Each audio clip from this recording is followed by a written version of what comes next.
Dalam bernegara, Amerika menggunakan strategi banyak muka untuk menaklukkan negara lain. Catatan yang kita sepakati adalah negara Amerika itu negara agresor. Banyak alat mereka untuk melakukan agresi dengan smart power-nya, seperti atas nama demokrasi, atas nama HAM, atas nama peacekeeping, menggunakan kekuatan dolar dan kendali negara lain dengan hutang memakai IMF, memakai World Bank, serta lembaga rating. Pengusaha besar Amerika melakukan hostile takeover ala Wall Street milik swasta untuk makan swasta negara lain. Private equity army dan defense kontraktor masuk ke sebuah wilayah sebelum kemudian mengambil sumber daya alam suatu negara, dan itu banyak sudah dilakukan. Libya disikat, Irak disikat, dan banyak negara lagi. Kemudian sisi lain, Tiongkok juga sama di dalam melakukan agresi ekonominya demi menghidupkan 1,5 miliar penduduk Tiongkok. Tiongkok memakai 3 instrumen utama, yaitu mengendalikan hukum sebuah negara, mengendalikan media di negara yang akan dia incar, dan pejabat di suatu wilayah atau negara yang ditarget. Kemudian Tiongkok melakukan siraman ekonomi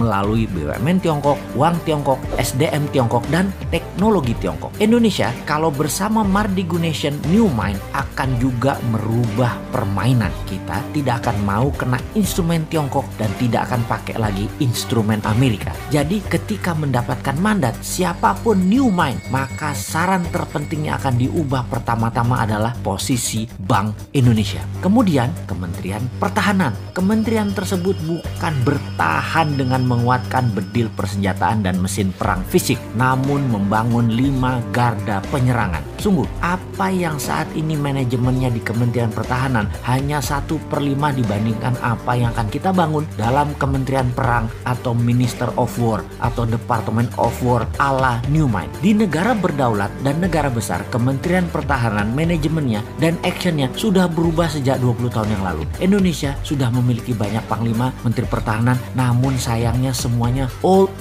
mind, kunonya kebablasan. Sekali lagi, ke depan bukan lagi Department of Defense. Itu hanya satu di antara 5 pilar Kementerian Perang Republik Indonesia versi New Mind. Dalam Kementerian Perang ada divisi propaganda luar negeri, ada divisi ekonomi luar negeri, ada divisi telekomunikasi, IT, warfare by others means, atau berbagai jenis perang seperti perang sel, terorisme, biological warfare, dan counter insurgency warfare akan melengkapi selain saat ini yang kita punya 3 matra militer, darat, laut, udara. Panglima tentara adalah wamen atau wakil menteri, atau bisa juga merangkap sebagai menteri pertahanan tergantung kebutuhan dan situasi serta kemampuan individu panglima tersebut. Dimana kalau panglimanya juga menteri perang, wamennya dari instrumen lain yaitu sipil yang berpengalaman luar negeri. Itu bisa juga. Atau dibalik, mana yang penting? Yang penting mereka paham, berani bertindak, dan cepat mengambil keputusan. Department of Homeland Security adalah kementerian yang membawahi kepolisian.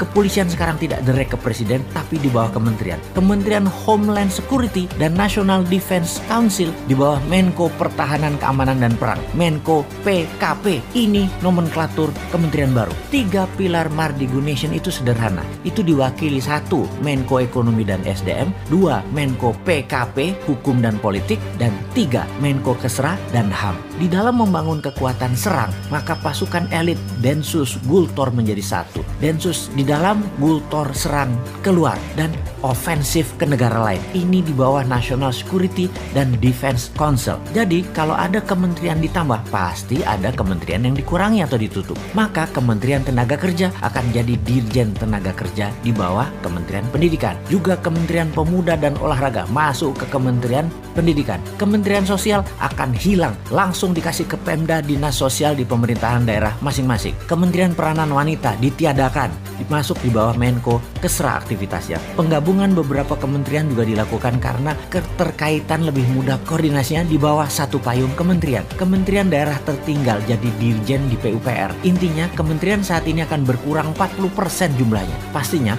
Kementerian BUMN akan ditutup. Perusahaan BUMN dikurangi jadi di bawah 20 dari 800 BUMN saat ini. Akan di merger, ditutup, dijual ke publik IPO hingga mayoritas 100% dijual. BUMN langsung berada di bawah kementerian terkait. Misalnya Pertamina dan PLN di bawah Kementerian ESDM. Jadi, New Mind akan mengembalikan semua fungsi alat negara sesuai Undang-Undang Dasar 45, di mana kementerian adalah jabatan politik dan sebagai regulator, tidak lagi sebagai operator.